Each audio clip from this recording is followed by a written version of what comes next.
Welcome to the Geek to Geek podcast, where the rhythm is going to get you. I'm Void. I'm here with my co-host Beej. Gonna get you. Rhythm is gonna get you. That's all you can do until you run into copyright violation. Today we're talking about, we want to talk about the Cadence of Hyrule, the new Zelda game that's also not a Zelda game because it's a rhythm game. But then we started texting about it, and I realized there was a deeper discussion to be had about rhythm games here. So I think that's where we're going to start, because I love rhythm games, and apparently you don't. Okay, I like some rhythm games. Like, it takes a very particular kind of rhythm game to really get me to play it for a long period of time. Like, I have no rhythm. Like, it's not even me saying that. It's like, oh, maybe, you know. No, that's not even an exaggeration. It's my dad was a musician, and he's never been able to teach me an instrument. My wife was in the band. She has to explain music stuff to me all the time, and I just sit there and smile and nod because I do not understand. And it's just trying to stay on beat and within any kind of rhythm is just so hard for me. It's just so foreign to me that most rhythm games are they're kind of those games that you play at a party and you're like, oh, I'm going to be terrible at this, and then you're terrible at that, but you're having fun with your friends. But when you're alone, it's like, there's no way I'm going to play that because it just makes me frustrated and stressed out. That's kind of what rhythm games are for me. They're the opposite for me. Like, I see it at a party and I'm like, why would you want to do that? Like, there's so much noise and you can't concentrate and it doesn't look fun. Whereas, like, I will play rhythm games on my own when it's like, oh, okay, I can just like listen to music and like feel the beat. And I don't, I was in some lessons for music over time, but I never really took to any of the formal training.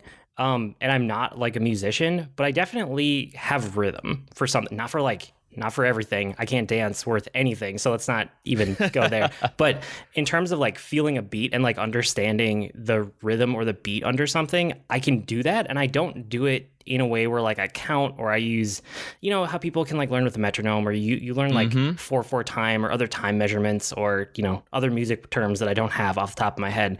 I don't do that, but like I can just like internalize it really quickly and then just like feel what the beat is supposed to be. So rhythm games click for me. Like, I love them. So over the years, and I cannot internalize them. That kind of internalizing the beat and feeling it, I can usually get for maybe 3 or 4 beats, and then I'm off. There's just no way I can do it. Like, I don't feel that. So games like Crypt of the Necrodancer and stuff like that, specifically Amplitude, the ones where there's more gameplay to it than like Guitar Hero, those tend to be really frustrating for me. But like you have listed in the notes, like DDR and Guitar Hero and Rock Band and stuff like that, like I'll play those with my friends and have fun with them, but I can't do them on higher levels. That when it gets to the point where it's just beyond like the beginner and easy stuff, I don't have the I don't even want to say I don't have the capacity for them. It's I can't internalize that, like you said, where it just becomes so alien and foreign that I can't do it. It's weird too, because like I can only internalize it. Like, if I try to make it a conscious effort to like count a beat or whatever, I don't do it well. Like, I never have been able to do that well. Whereas if I don't think about it, if I just like feel it instead, I can absolutely do it like without thinking. And that's kind of how I play these games. Like, DDR is amazing, which is Dance Dance Revolution. If you guys have never played it with the dance pad on the ground, I love that game. Oh, I love it so much. I still play it every time I go to an arcade or Dave & Buster's that has one. I still play it, and I'm always that dude who's embarrassing up there that people are like, okay, whatever, dude. But like Guitar Hero and Rock Band, like I loved Rock Band when it was huge. And, I had the plastic instruments around for a long time because that game was amazing. And there's probably a ton of others I've forgotten over the years. I know there's the one in VR with the shields that I'm blanking on. Was it Audio Shield? Audio Shield, yep, and Audio Surf for that matter too. Okay. Where you're like actually moving on kind of a freeway path. It's very psychedelic. That's they sound underselling so cool. it. Like I want to actually really try those from going back to our VR episode when we were talking about that initially. Those sound really, really cool. I would be terrible at them. Audio Shield's amazing. Like, I love that game. It was fantastic. I just didn't have space for VR, which is why I ended up selling my stuff. And now VR tech is changing so fast that I don't want to buy anything even though I Right. finally have space where I can do it because of the house that we're in now. So I think at some point I'll get back around to VR. It's just not, now isn't the time, not when the technology is rapidly iterating the way that it is. But I would love to get back to some rhythm games in VR because they were so fun. I didn't even think about your new place giving you VR space. That will be awesome once they actually settle down enough to get you a good system for that. Yeah, it'll be sweet. But like rhythm games in general, right? I get into this flow state, which is just amazing. Like, I love games that can put you into a flow state where, and if you guys aren't familiar with the term flow, it's where something is like challenging you to the point where you're fully engaged with it. So it's not too hard and it's not too easy, and you're just in the moment. And it takes a very certain type of challenge to get you there. But I find that rhythm games are one of the things that can get me there the easiest and like keep me in that flow state for the longest. And they stress me out. Even watching videos of very high skill people doing it stresses me out because I cannot follow along and understand exactly how they're doing all of it. And playing, like, getting up to the higher levels of difficulty in rhythm games makes me want to go back and give like formal instrument training another try. I'm short on time at the moment, like as you guys probably know, based on what we talked about in the podcast and how much free time I have these days. But I think someday it would be cool to go back and, I've played around with a bunch of instruments over time, even though I never really latched all the way onto one. I think piano might be the one that actually clicks with my brain the best because it's very structured in the way that the notes are, whereas a lot of the other ones have confusing buttons and things. Some of the other instruments I've done over the years.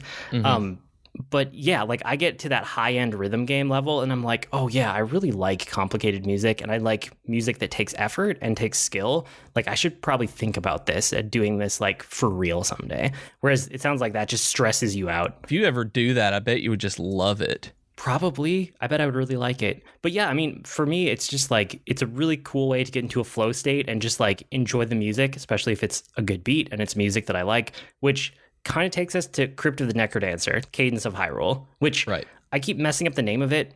I think it might be Legend of Zelda, Cadence of Hyrule, something, Crypt of the Necrodancer. It's like an extremely long title. Yeah, it's almost Kingdom Hearts level laughable for how long it is, but I don't know. Yeah, I've seen everything calling it Cadence of Hyrule lately and not even talking about the Crypt of the Necrodancer part of it. Yeah, and I mean, it came from the Crypt of the Necrodancer people, studio, the indie dev, whatever, because it's based on that game. It's so much better than that game. Like, Crypt of the Necrodancer, to just set up the premise, is you move your character on the beat, and by moving, you explore dungeons, and you kill enemies, and you unlock loot, and all of that kind of stuff. It's like a dungeon crawl, but to a beat, essentially. But it's also a roguelike, and it's also procedurally generated, and every time you die, it will procedurally generate the levels from scratch. So you can never really like learn a level layout. It's always like figuring it out on the go. And that was kind of what put me off of that game eventually. Like, it was too roguelike, it was too punishing when you died, and I could never really learn enough about it to feel like I was making good progress. And for me, part of it, in addition, like I bounced off of that one very quickly, obviously. But the reason was because of how frenetic it ended up being. The enemies moved along with the beat at the same time you did. And so when you did that, it was forcing you to move every beat. There was no time to think about anything. And that's part of it being a roguelike, I understand. But for someone who really can't feel the beat or keep up continually with a beat, I would just get destroyed. That it was stressful, and it was doing things that I was in no way capable of keeping up with. So Necrodancer was a hard pass for me. I think I maybe put in 20 minutes into it and realized that there was no way I could ever play it. So I thought I was going to 100% avoid Cadence of Hyrule, that I did not expect to buy this game and much less like it. And then I noticed, because I saw it somewhere, that this game has a mode where you don't have to stay to the beat. And I sent that to you, and then you were interested. Yes, because at that point, it turns it essentially into a strategy game. Right. That everybody still moves at the same time. That when you take an action, take a move, everything on screen still moves at the exact same time, but you can stand there and see what they're doing and then adjust to it. So it's almost like a Zelda turn-based strategy game as opposed to a Zelda make BJ want to bash his head into the wall game. And that's the game that I want. I want that one because that's what I played. Like, I didn't do the strategy level where you can stop and take your time. I truly just, it got me to that flow state where I wasn't thinking about what I was doing. I was just reacting and feeling the beat, and the beat became completely second nature after probably like an hour. And, you know, between my kids and I think we spent 8 hours in our first run through, and I'm really tempted to go back and do another whole playthrough of the game again. And they have a custom mode where you basically get to choose what kinds of things happen. Like you can set different kinds of options so that when you go in, the different, you can not have a store after you die, so that you don't get bonuses based on the currency to make it harder on yourself, that kind of thing. And so you can do a little bit more with that, almost like either a hard mode or a new game plus sometimes.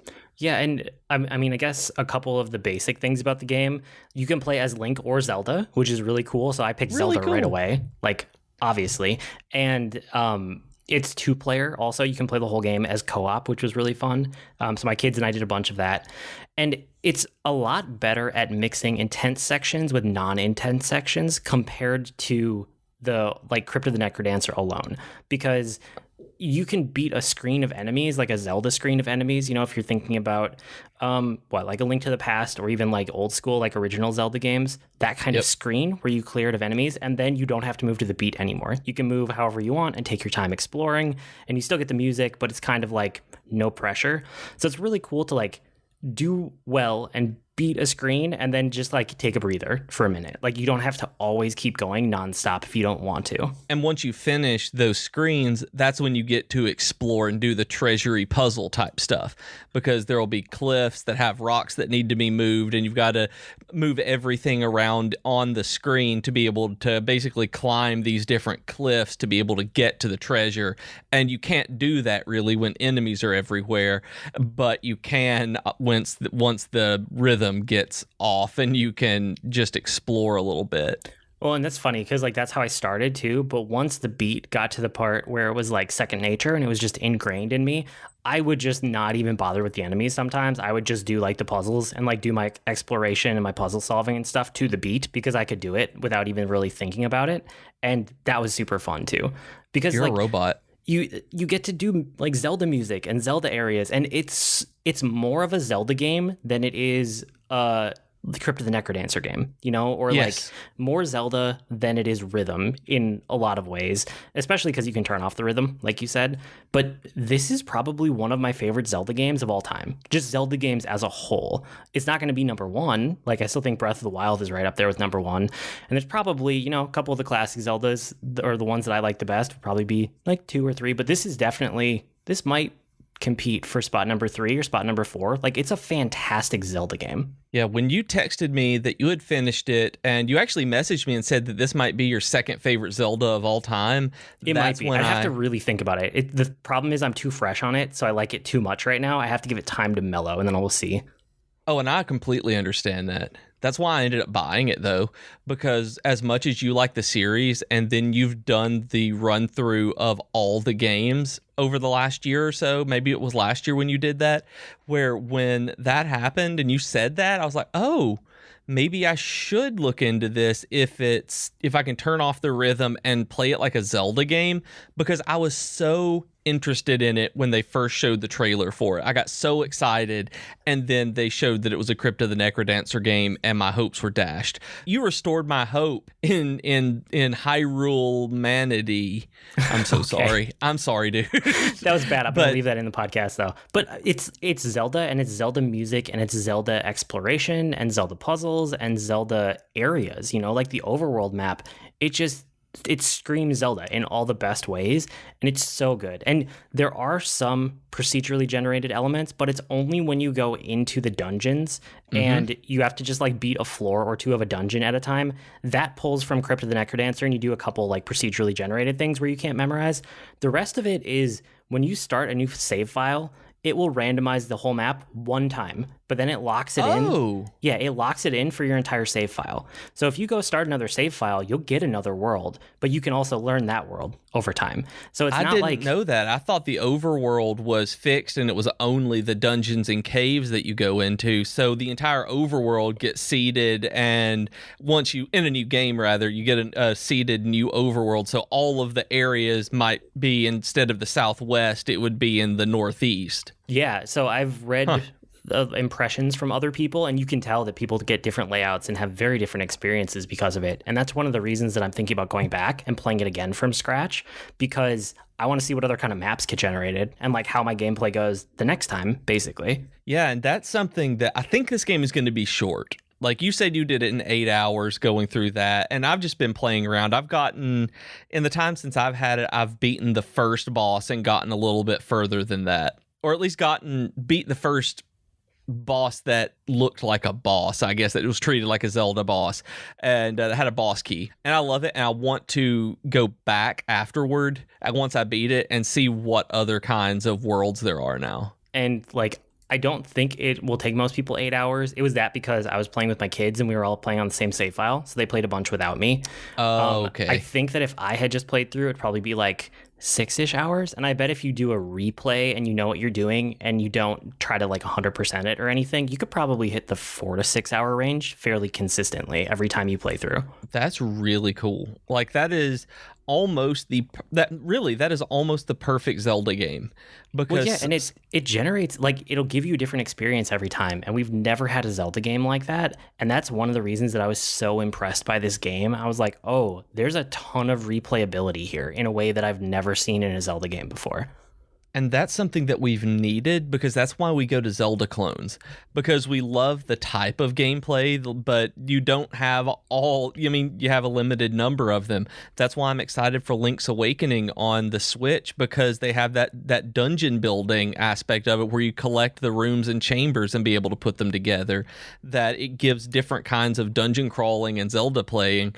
And that's why Breath of the Wild was so awesome, because it was just so big, you could do whatever you wanted to with Zelda. So with this one being kind of random, and especially if you turn the rhythm off of it, it really does play almost like a typical Zelda game. There's just enough different, but off of it, like it is, you're playing a slightly modified Zelda where you move one tile at a time. Or you play to a rhythm like I did, and it's just amazing to induce this flow state, but you're getting that in a rhythm game to Zelda music, fully sponsored by Nintendo. It's not a ripoff, it's not a ROM hack or anything. It's just like Zelda music at its peak, and it's wonderful. And there are things in this game that were just like, when I saw them, I just brought me joy, I guess is the best way to say it. Like the bosses. The bosses are so cool. How many bosses have you gotten to so far? I've only seen the first boss. Well, and I don't even know if it was the first boss. I've only beaten the Maraca boss. Okay. Yeah, so bosses are a mashup of classic Zelda bosses that you like you'll recognize them, and that melded with some kind of instrument is every boss in this game. So you beat the Maraca ones, but it's based on, I'm going to forget his name, the guy with the giant eye that's in a ton of different Zelda games, right? All I can think of is Goron, and I know it's not it. It starts with an A, but I'm blanking on what it is exactly. So yeah, there's that boss, and I'm not going to spoil the other ones for you because you haven't gotten to them, but all of them follow that pattern where it's a Zelda boss that you will know and recognize in some form, but it's mashed up with an instrument, and then because of that, they do things to the beat that they normally wouldn't. And I don't know, I just had so much fun with this game. And just the encounter was really cool for the boss. Like, I really like the dungeons because you have the randomly generated like enemy and boss rooms in there, like mini boss rooms, where there are slight things different every time you go and you get locked in, have to beat everybody in there with these randomized enemies. And then the boss itself had a very unique encounter mechanic. Just the way that it was, this larger chamber being able to do this with the boss was just fantastic. That I can't wait for when we finish recording this. I'm gonna eat dinner and then go play more Cadence of Hyrule to see where I see what I can find and explore. Yeah, and it's like all of the core Zelda things are intact in this game. You know, you go through, you defeat a handful of dungeons. I'm not going to tell you exactly how many because I don't want to do spoilers for a game that's new. But you beat a handful of dungeons, and each one gets you new abilities or new powers or new items. And then you equip those, and you can do more things that help you explore more. Like the core Zelda loop that compels people to play those games is fully represented here. And the other thing that I wanted to mention before we wrap up the topic is I feel like most of the time when you see a procedurally generated game, it goes all the way procedural and the whole game is made up from whatever that algorithm is. Yeah. And this is probably the best use of procedural generation that I've ever seen because it's not fully procedural. Like entire screens on the overworld map, each one is completely handcrafted, and you can tell that it is, but they're using their procedural generation to like generate you the whole overworld map and hook all of those screens together, which is just interesting and it's cool. And then the same thing in the dungeons, like you were mentioning, like there are sections in the dungeons that there's a whole floor that'll be procedural, but then you'll get back to like the main level of the dungeon and it's like a puzzle room in a way that is, you know, fully handcrafted and it's just set up. And then when you do get to the final boss, past the boss key door, you'll get into another thing that's handcrafted, right? So it's this back and forth between both, but they've struck almost like the perfect balance there. And everything about this game just feels like they loved it. Yes. That the people who made this loved getting to do it. Like those indie games that you'll see occasionally that you know are labors of love, that they may not be, you know, they might not be the Call of Duty kind of perfect AAA game graphics and stuff like that. But when you play one like this, you know that the people who put the time into developing it, had a good time, loved it, and basically had the job of their dreams for a little while. That's what this game feels like when you're playing it. And it really feels like the way that Nintendo did. Well, it really feels like the Zeldas when Nintendo got Capcom to develop Oracle of Seasons and Oracle of Ages. Oh, yeah. Those are two of the best Zelda games, and they're not Nintendo made. That they're absolutely fantastic, but they were done by an external studio, and that's the way that this is as well. And Nintendo has been opening up for that over the last couple of years, like licensing out their IP very selectively, and like with Mario versus Rabbids and all of that, and Mario plus Rabbids, I guess. And now we're getting stuff like this that we would not have been able to get otherwise. So I'm really excited to see what happens because of them expanding the way that they're using their IPs. And also, so like one of my favorite things in Zelda has always been the chickens. Like you're wandering around, you see these chickens, and you just start beating it with your sword. And if you guys out there have never done this, what happens after you hit a chicken so long, its friends come in and start like flying around the screen and doing damage to you because you beat up their buddy, and they will randomly put chickens in different screens of this game for if you're moving too far and not paying attention, you're going to hit this chicken, which can then make them start flying from all the other sides of the screen as an obstacle for you. And then there is a black chicken that is in there as well sometimes, and that one just takes one hit to have the chickens come in and attack you. And I had no idea what was going on the first time I saw it. I didn't even know that I had hit this black chicken, and I actually got killed because there were so many chickens flying around and so many enemies on screen that even with me not being on the beat, I couldn't avoid all of them. It was so funny to me because I'm like, wow, they booby trapped me with chickens. Yep. Yeah, it's so good. I love I think they're cuckoos in the Zelda, right? Is that what they're called? I can't remember. Like you say that, and I'm like, that sounds right. I had totally forgotten that. But yeah, like there's so many little touches that let you know that the people who made this game really love Zelda. Like it is a Zelda game. Like there's no doubt in my mind, you know. It doesn't feel like a spin-off, it feels like a Zelda game, and that's probably the best praise that I can give it. So whether or not you have rhythm, you have options, as both of us will attest to, but you should probably give this game a really long, hard look if you've ever liked a Zelda game before. Yeah, this one is so much better than I ever anticipated it being that I can't recommend it enough.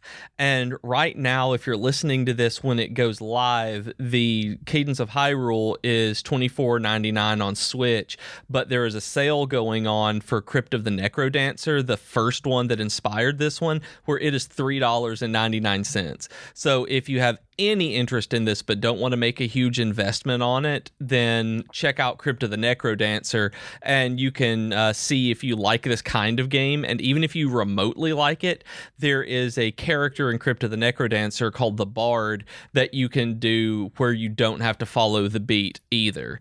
So that one might be for you, and it might be enough for me to go back and try now that I've done this. So, but it's like $4 right now. So like I said, if you're listening to it as we publish this, you might be able to get a good deal. Yeah, let us know if you check it out, and if you have any other rhythm game recommendations. Like, I will always take those, even if you won't.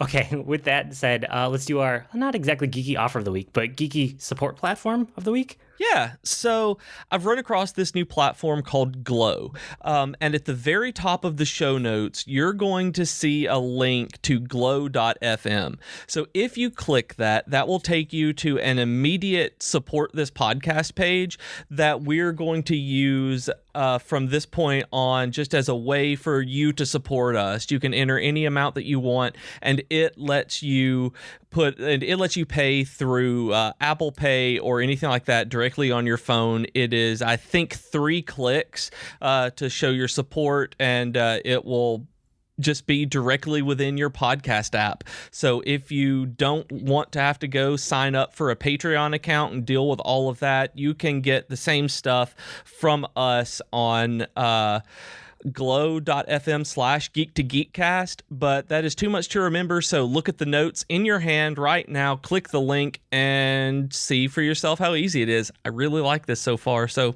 yeah, it's cool. Yeah, flip over to the show notes and check it out. You can click through without, it's not going to immediately buy anything, I promise. But yeah, no, take a I look promise at it will not. It's cool. It's just, you showed this to me and it's like, if people think that there's too much friction to doing Patreon, this is like 1 or 2 steps less friction, so it's easier. So just another way you guys can support the podcast and encourage us to make more over time, basically. Okay, with that being said, let's get on to our weekly geekery, where we share what we've been geeking out about this week. I feel like we both have a lot, but let's start with you, like we usually do. Okay, so the first thing that I want to talk about is actually the last thing on my list because I'm super excited about it. I woke up this morning to an email from Podcast Movement, which is like the biggest podcast conference in the world, and I had thrown an application at their scholarship program where it's covering the registration fee for a person at least, a few more, but they're like $500 to $700 in registration. So I talked to my work about this as part of my growth plan, since I do live streaming and we're doing a lot more with podcasting, and we just couldn't justify that cost on top of travel and everything, especially with that kind of thing generally being a team thing. And I was like, if I can get this, that would cut the cost for me down by like 40 to 50%. And I woke up this morning and got it. So I'm absolutely stoked for this to be able to go to Podcast Movement. I've been looking for this for like 3 years since we started podcasting, over 3 years now, and have just never been able to spend the money to do it.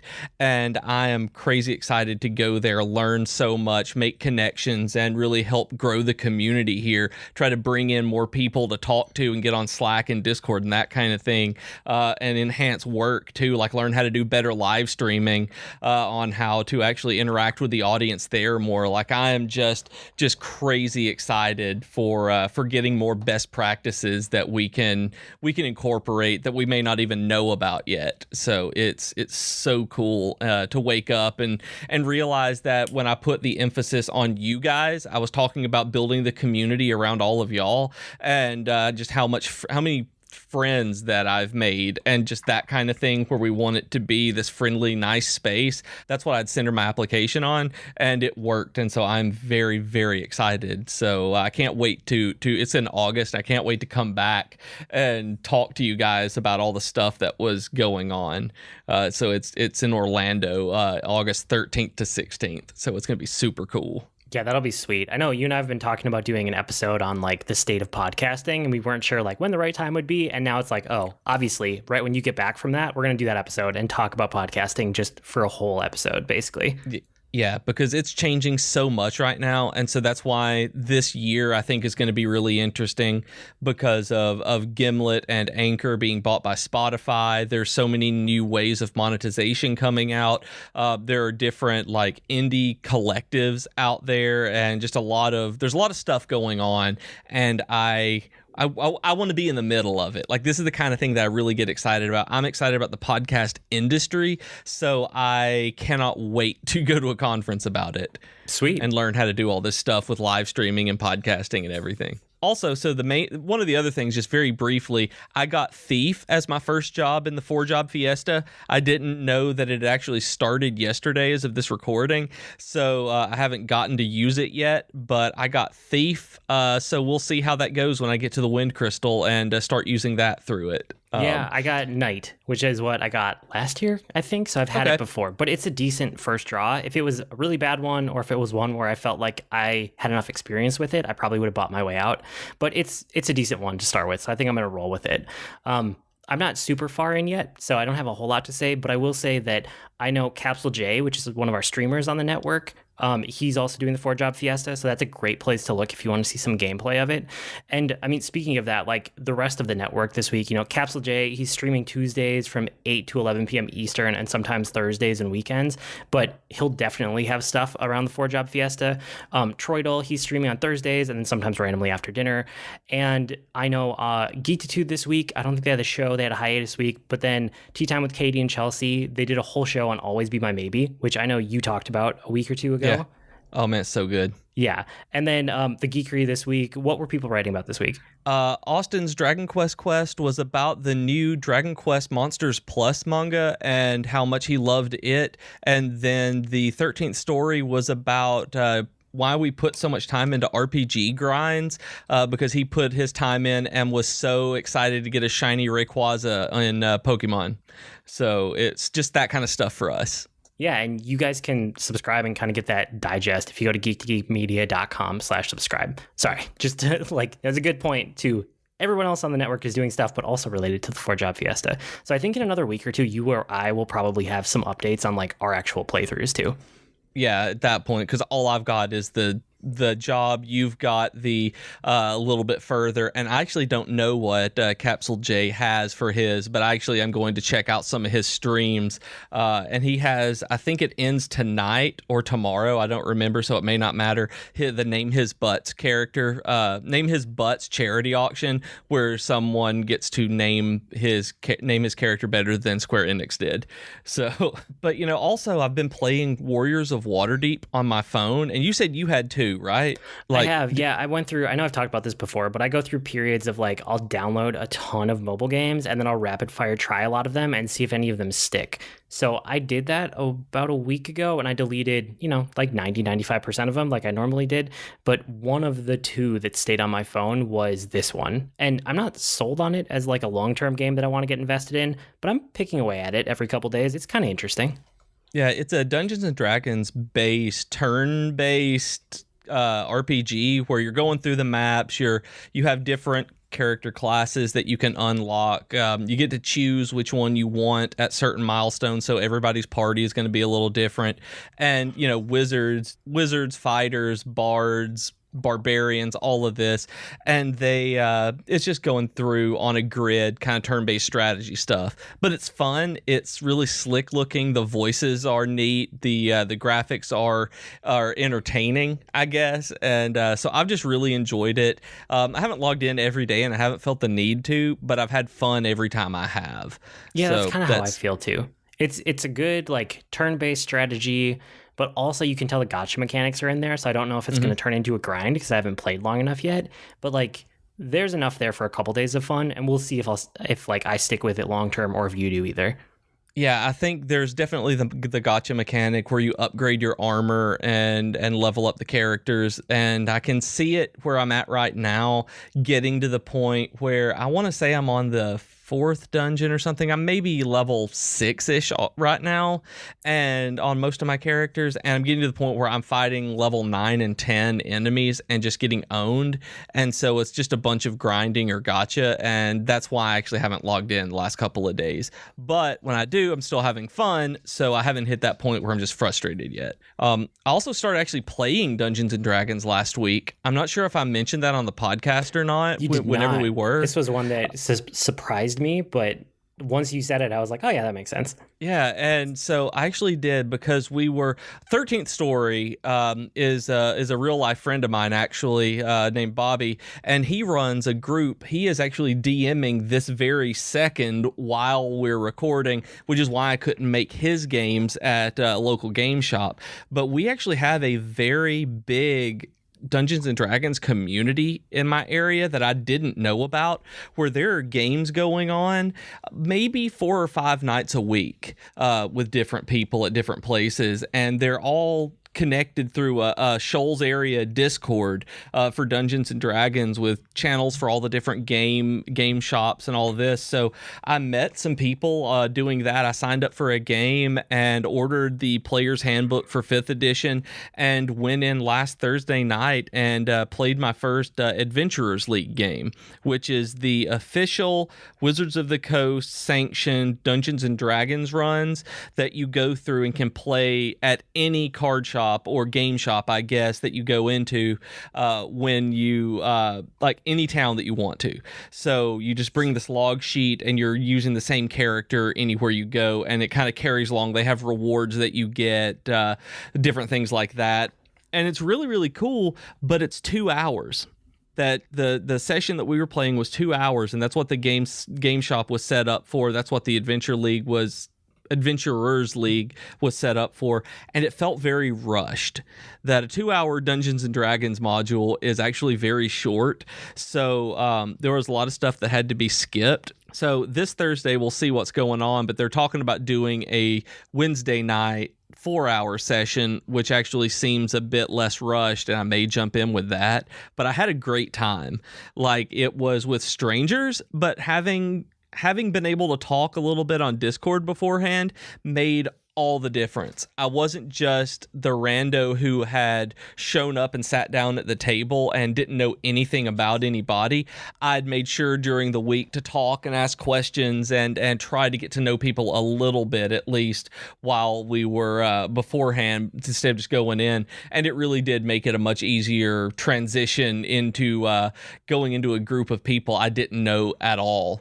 So I'm going out and trying to make new friends. It's hard. Good. As an adult, like, making friends as an adult is hard. So it really is. I'm trying. Like, I've been thinking about that too. I got to do that at some point once my kids are older and I have more time. I don't have the time right now.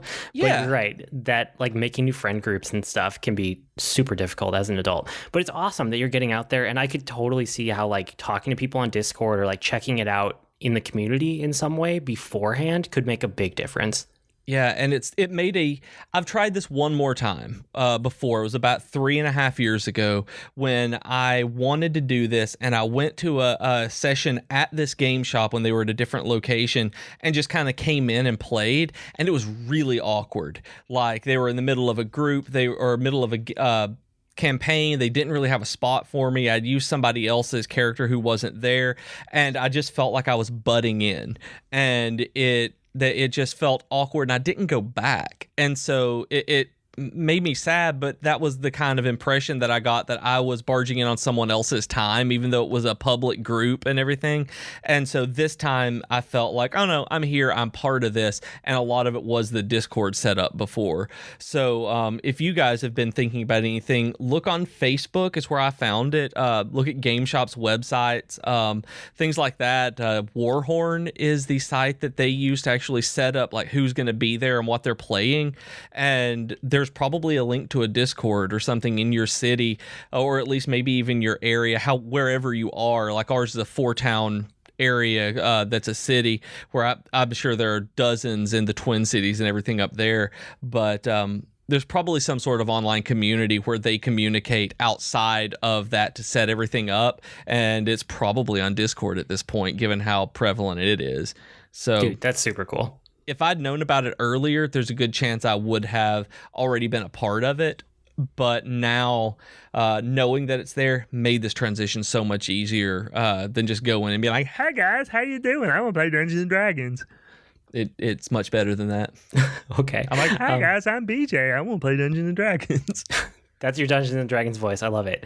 I'm really tempted to make that my character voice. No kidding. My bard. I'm really tempted to make him talk like this. Please don't. Well, if you do, just don't do it on mic. That's all. That's all I ask.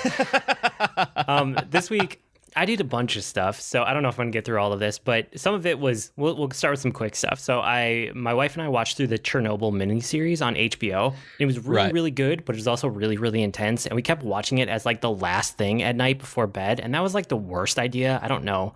We just had bad timing on that. But it's such a good series. So if you have any interest based on any of the previews, or if you just want to know more about like nuclear disasters, like it was really good.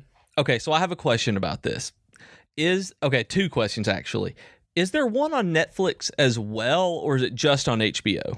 I don't know about Netflix. It's the HBO is the dramatization one. That's really good. And that's what I was going to ask. Is it a dramatization of it, or is it a documentary? No, it's a dramatization. And it's definitely, it's not 100% accurate, but it's like they take things like there's a whole group of scientists supporting this one kind of like main scientist guy.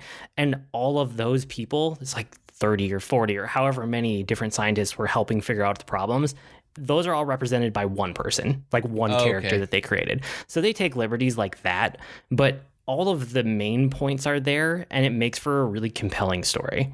Okay, cool. That was one thing I've been unclear on, whether it was telling a story or documenting the story. Yeah, it's definitely telling a story, which is why it was so good.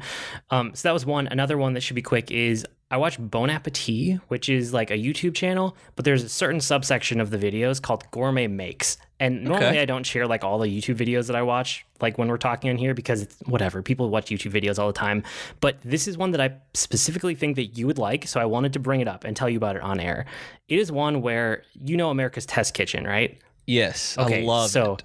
It's America's Test Kitchen people, and it's one of the people from that trying to make recreate junk food, but do it like almost make it gourmet sometimes because they have to, but sometimes it's just trying to recreate it, and it gets really existential, and it's amazing. Like, what even is a Twinkie, you know? And it's like, what are the parts that go into a Twinkie? And she'll make it, and and it's really like, if you're gonna start, I suggest starting with the Twinkie one, because it's only like 9 or 10 minutes, but it gives you a feel for the whole series. And it's like, well, this is really good, and I love this, but it's not close enough to a Twinkie. And so they're like sitting there, and it's all of these like professional bakers, you know, and chefs in America's Test Kitchen. And they're like standing there, like eating these ones that she made because she's trying to recreate a Twinkie. And the guy goes, it needs to be like worse. Like, you need to make this like bad yellow cake. It can't just be yellow cake, and it needs to be chewier. And they're like, but it's not supposed to be chewy. He's like, yeah, but a Twinkie is. So it's like trying to recreate all of the bad parts of junk food to like get close to it, while also trying to like up the game slightly, but it has to be close enough. So like, that sounds fantastic. Like, I've seen these on there. Like, we've watched some stuff from Bon Appetit before, and I've never watched one of the Gourmet Makes. They're so good. So I watched the Twinkie one, and I watched the Oreo one, and both of those were fantastic. And I have it queued up. I want to watch the Doritos one because somebody told me that's where they get the most existential. Like, what even is a Dorito? That, like, I bet. Yeah. And so I just had to call attention to that because I really want you to watch them and tell me what you think. That's something that I can totally see myself watching tonight with Jennifer. Like, that is our kind of YouTube channel, that kind of garbage, but it's a garbage TV show, but at the same time, it's enough to make you think and be like, oh, that's neat, and learn something about that product or the process of cooking. Exactly. Yeah. So another quick hit here. I picked up Just Dance 2019 for my kids because they saw Just Dance 2020 when we were watching E3 press conferences. references, and they were like, oh my gosh, that looks amazing. And I said, well, there's a modern version of it, and there's tons of E3 sales, so I can get it for half off. So I bought it for them for like no money. It was great. And so they've just been dancing around with the Switch controllers, like the nunchucks, basically. Not the nunchucks, but the Joy-Cons. Thanks. Sorry, I was thinking about the Wii, because I know. That's why, because this game actually still releases on the original Wii every year. Yeah, it's nuts. Yeah, it's I don't we were talking about this last week, and I'm still blown away by them still releasing Wii games. Yeah, it's crazy. But my kids are having a lot of fun with it, and I'm having a lot of fun watching them have fun with it. I'm not doing a whole lot of the just dancing, but they're having a really good time, and that's the important part. That's why I got that game. I've done that with my little cousins and nephews, where they were playing whatever version of Just Dance they had on the Switch or Kinect on the Xbox. What, I don't know, but just I'm bad at it, as we've established earlier in this episode. Just Dance is another one of those games that just doesn't work for me, but I love watching kids do it. It is hilarious watching these 6 to 12-year-old Just Dance.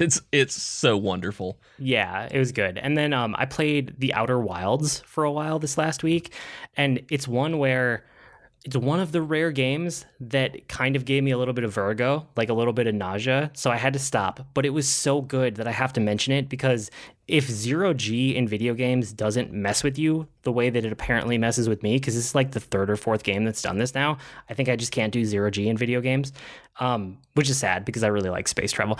Anyway, that's a side thought. If you aren't like that and you like exploration, Outer Wilds is one of the best exploration games that I've ever seen, because it is built around exploration.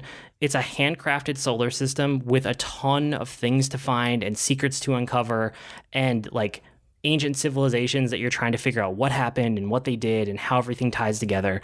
And the whole solar system is set up with physics that actually work fairly well. Okay. So like gravity will pull you towards planet, and bigger planets will pull you faster. And you actually have to control your vehicle like a rocket, like the way that thrusters and retro thrusters and, positioning and like tilt and yaw and all of that. And it's not overwhelming. Like, it's very approachable. But it's an amazing game about exploring, and it's on a 20-minute time loop, about 20 minutes.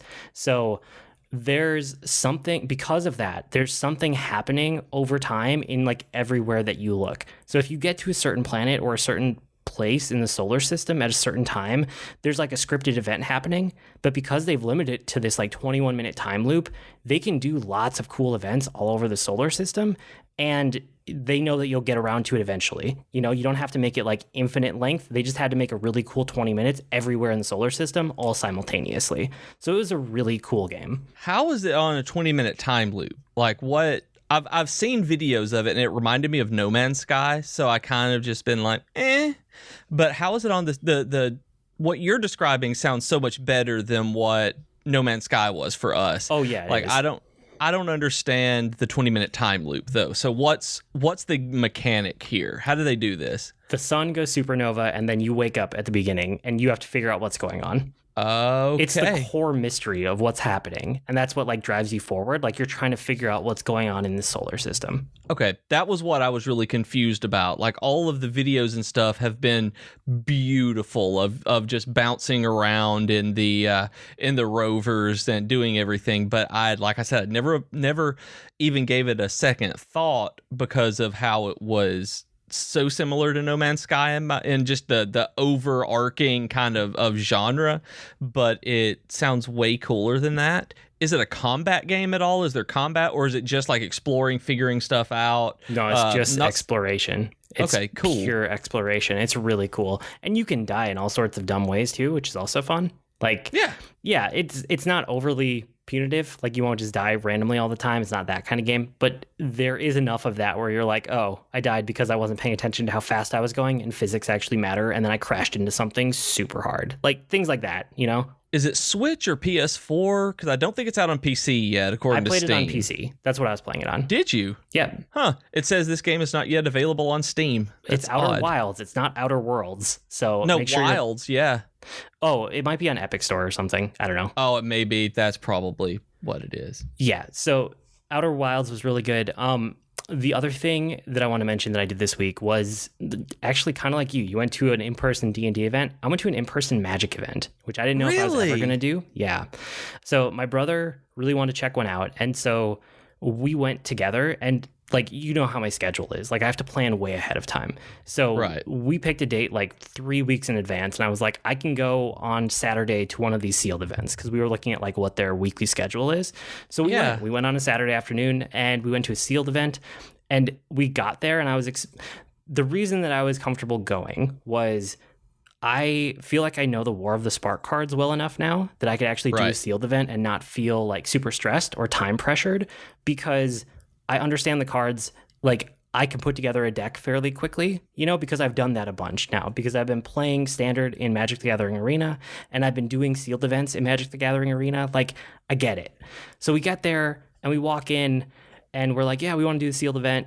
And this is literally my first in-person Magic event ever. And the guy goes, oh, yeah, for sure. We're doing Modern Horizons today. Do you still want to do it? And it took like 3 weeks for my brother and I to line up this time on this day, right? So we just look at each other, and I'm like, yeah, I'll do it if you will. And he's like, yeah, sure. So we did a sealed event for Modern Horizons. I had literally never seen any one of these cards before in my life. So it was way more stressful than I thought it was going to be. Right. But it was an interesting experience, because Modern Horizons, do you know what that set is about? No, I don't know that one at all. Okay, so we've talked about how Modern works, right? Like, as a format. I don't know if we have. Okay, so Modern, do you know how it works? Do you know the different classifications? Is Modern Type 2? Because that's all I know. I don't know what Type 1 and Type 2 are. No, I know Standard. Like, Standard is pretty much all. I don't know. Yeah, so I don't know Modern. Legacy is back to the beginning of Magic. You can use any card for whatever. Standard is the last 12 to 24 months, depending on like when the cutoff was and what time you're talking about. So right now we're getting close to that 24-month place where we have almost 2 years of cards that have released, like all those sets, right? Modern is everything from Magic the 8th edition onward. So it's like an arbitrary point they picked back in time, and everything beyond that, just because some of the things earlier in Magic's history were so broken, or the cards are so hard to find and they're so rare now because they printed so many fewer. So that's what Modern is, right? I think I stopped playing at 7th edition. That's hilarious. I think I have some 8th edition cards, but yeah, that's they started doing that right after I got out, so that's why I have no idea about it. So when cards fall out of Standard, when you hit that cutoff point, which we're going to pretty soon, it's going to cut off another year worth of cards. They all go into Modern, right? And this is their specialty product for the year is called Modern Horizons, and they always do a specialty product every year, which I didn't realize, but I looked back and it's like, oh, okay, I see how they have the year structured. And this specialty product this year is Modern Horizons, and it basically skips Standard so that they could do things that would completely break Standard, and they just go straight into Modern. So this doesn't like interact with anything in Standard right now or any of the recent sets, or if for me, the part that matters is any of the keywords or any of the mechanics that I actually understand are not in this set. This goes right back to old mechanics and old like keywords and things that I've literally never seen in my life. So I'm looking through these cards like, what does this do? What is this keyword? Like, what is going on? And I put together a deck and I played, and you know, it was best of 3 matches, and I played against 3 different people, and I won 1 game in each of my matchups. So I felt pretty good about that for having never seen any of the cards before. Yeah, I mean, going in blind on something like that and really learning and probably having to ask them a lot of, okay, what's that do? Is not bad at all. Well, and of course, the first person I get matched up against is the most hardcore Magic guy at the entire event. You know, he has the playmat. He has like literally every token that anyone could possibly need. He has every single land that he plays is like a full like art card land, you know? Yeah. And you can just tell, like, he's like a serious Magic player. And I'm like, this is literally my first event in my first game ever. So even with that, I still had a good time. I think that if I walked in the future and they were drafting something or doing a sealed for something that I didn't know the set, I wouldn't do it. But now I'm kind of eyeing the core 2020 stuff, like, maybe I'd want to do that when nobody else knows the cards either. Like that could be a fun thing to try out. Yeah, that really could be. I mean, but also now that you've gotten this out of the way, now that you've done this, it may be easier for you to go in and just know what to expect out of it. Be like, I'm going in specifically to learn this stuff and to have a good time. That get some cards, do this, have a good time, and maybe make some friends. Yeah, I don't know about that last part. Some of the people were okay. We'll see. Yeah, I mean, I'm sure if you went regularly and you met the regulars, it would be totally fine. But this was my first time, so yeah, I'm not sure about that. So I actually agree with you on that. That's always been the hard thing for me, is because when I go to a card shop I don't know, there's kind of I always say card shop because that's what I grew up with. But when I go to a game shop that I don't know, there are always people who look at you like you're an outsider. And that was something for me this week that didn't happen. Like, they were actually very, very, very welcoming, which I thought was fantastic. I even stayed late talking to a couple of people after the store closed in the parking lot, and they were super nice to me all around. Were these people, when you went to a Magic Sealed event as a newbie, were these people nice to you? Yeah, nobody was mean. It was good. It was good overall. You know, I'm glad I went with my brother. I would definitely do that part again. I don't know if I'd go alone. I think it was more about my nerves were getting to me a little bit because I didn't know the set, and that just put me on edge for like the whole night. Okay. Whereas like if it was War of the Spark, I was planning on kind of like sinking into it and being able to talk more, but I do so much reading of my cards and reading of their cards and trying to understand what was interacting that I couldn't talk as much as I wanted to. Whereas if I knew the cards already, I would have been able to have like conversations. That makes total sense. I 100% understand that.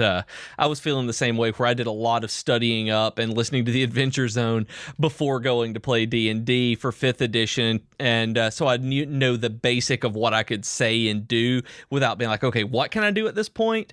But then just had to ask about certain things that I hadn't done. So it was a much better experience than going completely blind like this, where it's like, I don't know what that card is. Can you hand it here? Yeah, we just rolled with it. And, you know, I got to see some cool cards and some cool card interactions. And I got to see a ton of keywords and mechanics that I've never seen because they're all so old and nowhere close to standard right now. So in hindsight, it was really cool. And I'm glad I did it. It was just in the moment, it was a lot more stressful than I had planned on it being. But like you said, now that I've done it once, I think going back again would feel less intimidating, which is a good thing. Yeah. And then the other thing is I have my official number from like Wizards of the Coast now. So you can register in their system, and it's like a DCI number. A DCI number. Okay. And they do the same thing for, I think, other things. It's not just Magic. Like D&D. Actually, do you have that for the Adventurers League too? I actually got my D&D, or I got my DCI number before going into it. I have a picture of it on my phone of the card with a dragon on it now. So yeah, you and I both have DCI numbers. We got them in the same week, which is hilarious. That is hilarious that we got them for two different games that kind of completely separate and ignorant of the other when doing it. And the only thing that makes me sad about it is that I don't know my old DCI number. Like, I have a DCI number from back when I was young, but I don't know what it is. And I don't know if there's any way for me to find the old one that I had from like when I started playing when I was 14. That's funny. So I got a new one now, but yeah, we both have DCI numbers again. So the part that I really like, and this would be one of the reasons I would be tempted not to go back to any other Magic event ever, is that on my DCI number, on my official account, I have 2 participation points, and that's literally it. That's everything on my entire account. I have 2 participation points because I've officially lost every match, and it's just kind of perfect. Like, I participated. Good job, me. Like, just those 2 points hanging out there. So, yeah, I'll probably go back to an event. My brother and I will probably go do more, but I'm going to enjoy my 2 participation points until then. I 100% agree with that. Like, that is awesome. Like, you got your participation trophy. Yep, it's 100%. It's so good. I do suggest y'all going to whenever they do a pre-release for the next one's a core set, I think. The next one's core set. It's at the end of this month, start of next month. It's like July 2nd-ish. I think it's that 4th of July weekend. like Oh, right wow. I before thought that. it was in August or September. No, that'll be the next. So I know about this stuff now because I've been reading a lot about Magic lately.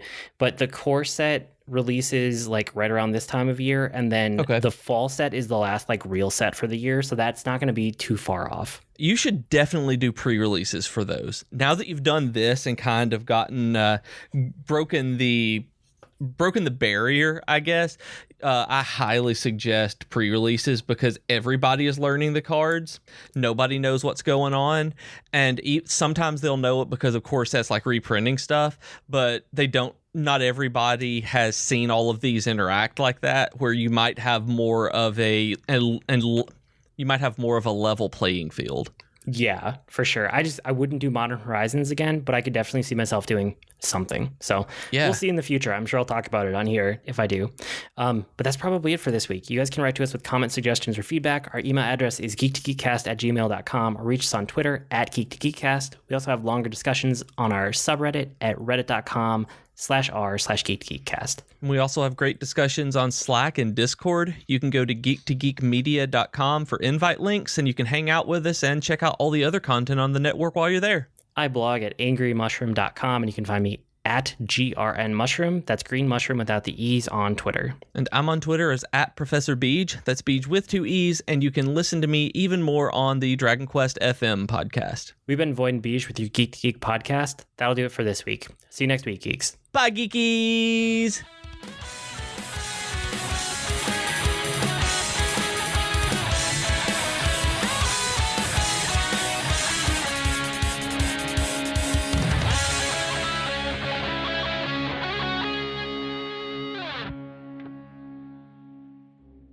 Hi everyone, I'm Katie. And I'm Chelsea, and we are the hosts of Tea Time with Katie and Chelsea. We are two best friends who love pop culture and talking about pretty much whatever we want. Katie! Yes. Stop thinking about Zac Efron and tell our future listeners what some of our latest episodes have been about. Well, we've talked about Zac Efron. No, get it together, Katie. Fine.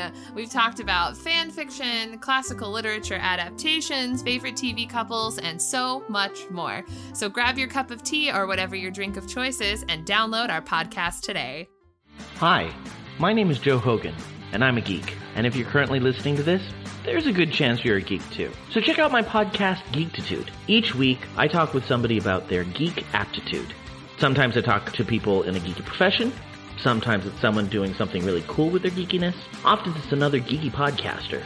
But it's always someone who wants to share their inner geek. So join me each week as we come together to geek out about all the geeky stuff we love. And remember, this week, keep it geek.